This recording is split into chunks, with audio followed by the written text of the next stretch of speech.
Hello, everyone. We've been having an ongoing discussion about phenomenology, and in this Life Over Coffee with Rick Thomas and Daniel Berger, we want to flesh out this word cloud to explain what phenomenology is, why it's so relevant to the Christian mind, how we actually participate in this in ways that we shouldn't.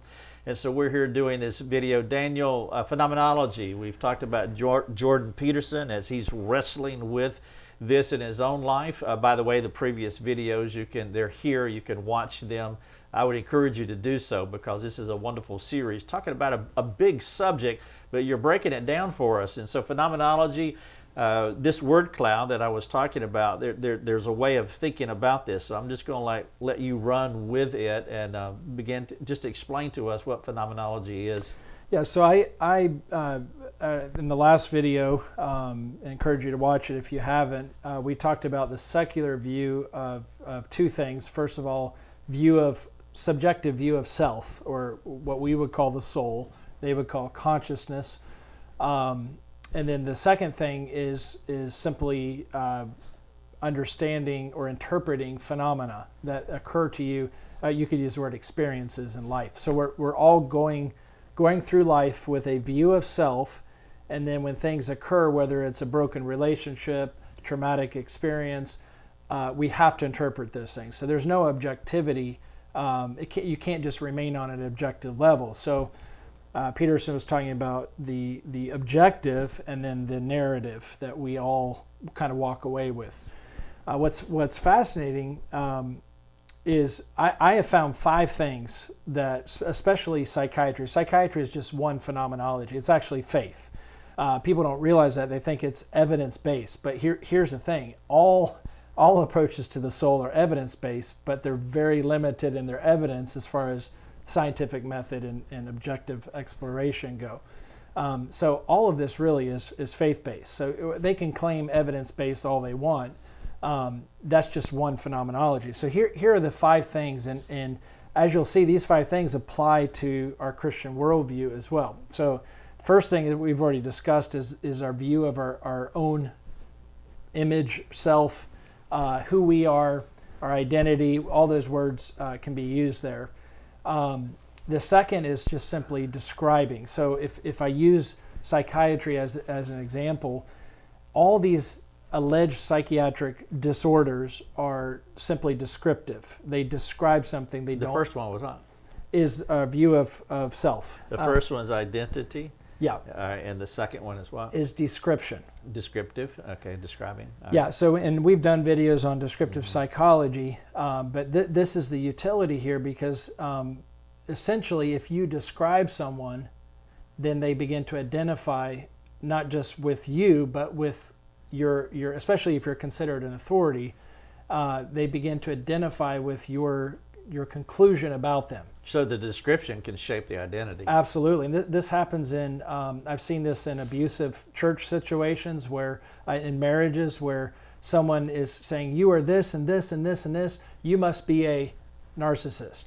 Right, and so shaping identity, I mean, it happens from birth. And so the family dynamic, there can be some awful parental influences in a child's life, and that begins to shape the person's identity. So they're given a descriptor.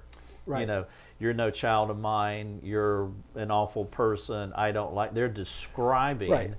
And then that shapes your identity. All right, so we have, and of course, the other ways that you mentioned as well. So we have identity, we have description. And just another easy, quick one is someone comes in and says, I'm in deep sorrow, I'm hopeless, I'm feeling guilty. Oh, so the person evaluating, the clinician, if you would, within a secular setting says, oh, well, if you have those phenomena going on in your soul, then you're describing depression.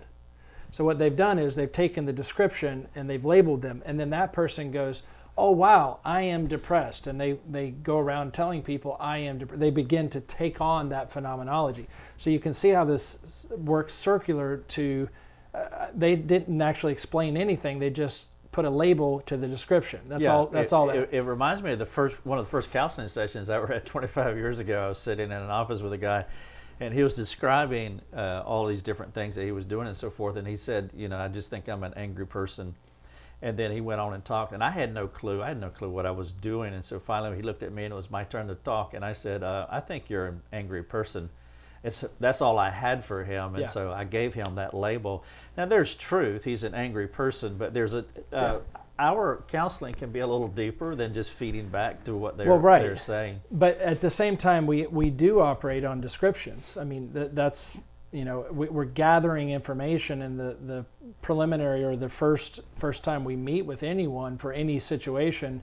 If we can't really describe what's going on, we can't assess it, and then leads us to the third point. I didn't lead him. I gave him the description and said, oh, okay, well, you're the authority. You know, so this is who I am. I am an angry person. And that's an abrupt way to interact with someone and leave them in such a hopeless state. Right. So, but we can't just describe and leave it there. We have to interpret. And so that's the third utility of phenomenology is now according to your phenomenology, you're going to interpret your experiences or your phenomena. So if I'm going through anxiety and I've bought into the secular idea of anxiety is physically caused, even though there's no physical diagnosis, there's no known physical, what they call etiology or cause, we will immediately go to interpret that as a physical problem. If you're following what I'm saying. Mm-hmm. If we understand this is the normalcy of all people, that we all struggle with anxiety, we're going to see it differently. But whichever way we go affects number one, which is our identity. So if I'm looking at myself as disordered and there's no hope for me to get better within a medical framework, that affects this, which actually causes worse depression, which causes hope, and it's a downward cycle. Right. So this is the stigma too involved in labeling people as disordered when in fact they're just normal. So that's a whole nother topic. But we have to interpret, and it's not just interpreting the descriptions, it's actually taking that identity and now interpreting all of life through that lens. And we see this with people. I mean, people have been through incredible abuse. They cannot see themselves as anything of value, and it's unfortunate because that's the failure of people around them many times to help them. Right. And we're just content to label them within a descriptive label and set them aside. They feed the victim narrative. Absolutely. Which is absolutely. Affirming, and then of course that solidifies the identity that this is who I am, and they're not leading them through and out of that. I encourage you to watch the videos we've done on victimhood because that is a phenomenology. That's a way people become their view of self, and then they translate the rest of the world that way.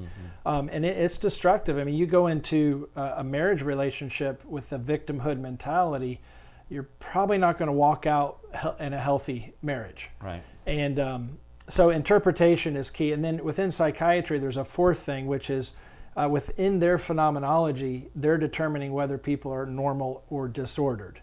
So they're looking at human phenomena in the soul and saying, okay, if it's distressful, if it's impairing, if it's persistent, then, and for example, ADHD, if it persists for 6 months in 2 different settings, then it's abnormal. So this is itself a subjective faith. It's a phenomenology.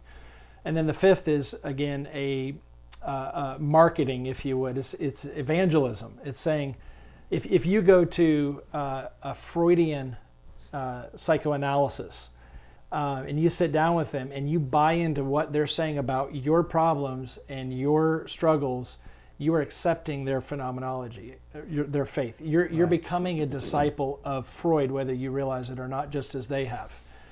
If you go into a psychiatrist who has accepted the neo-Kreplinian model, which is our mental health system, you become a disciple of that. You're going to start seeing your life through this lens. You're going to start looking at your children. Something's wrong with that one. Are they disordered? Something's wrong. And so this faith is profound. And so we see this marketed on news channels, and it's not just the medical field, it's also big pharma doing this, saying if you are tired, then you could be depressed. Oh, well, I identify as tired. I mean, who doesn't, right? So if we can phenomenology is a very controlling thing. It's not just a liberating thing if it's in truth, like Christ. It can be a very controlling thing too. And there's just, I mean, there's this is a deep conversation we're just touching, but I think it's important that we look at how this is applied in a practical way. Yeah, and you can see that in so ultimately you can see it in everything that we do, really. And so ultimately it comes down to our starting point, our presupposition as to what lens we are looking through. And if we're looking through a secular or anti-biblical lens, we're going to see it different, and we're going to hit those 5 markers, and it's just going to take you to a clear place. Right. But it's not going to bring solution to what you're looking for. And so as we're talking about phenomenology, now Jordan Peterson is doing this. He has a presupposition, but he has an ever-changing presupposition. One of the things I love that he said was all of us are, we essentially have, and he didn't use the word desire, but Proverbs talks about this, that we're all pursuing something of the greatest value. And his point was in that video, which is well said, and he got it from C.S. Lewis, was Jesus is the ideal. I mean, there's all of us want to conquer death, right? Ultimately, that's the really the hope, the joy, that's what we're looking for, and Jesus is that person. And he wrestles with, why does this have to be a person rather than an idea? But if you replace Jesus, you're still pursuing something. And what's fascinating is we actually give people identity based on what they're pursuing.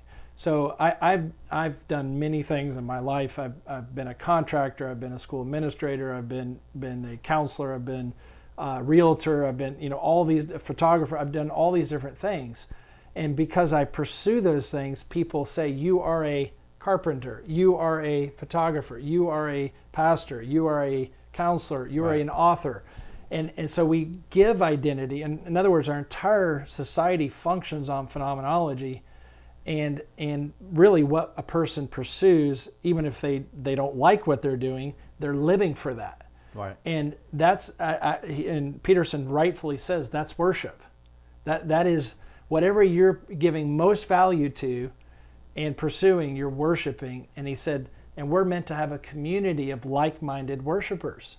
And you see this, right? George Floyd as an example. That's the example Jordan Peterson gives. He says they've essentially replaced Jesus, and they're devoting all this energy to this one idea. Right.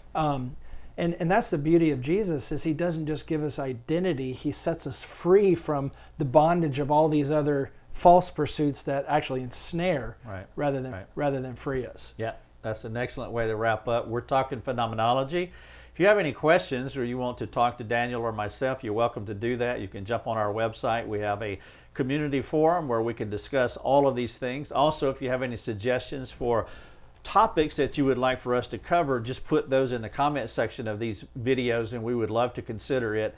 Thank you so much for watching.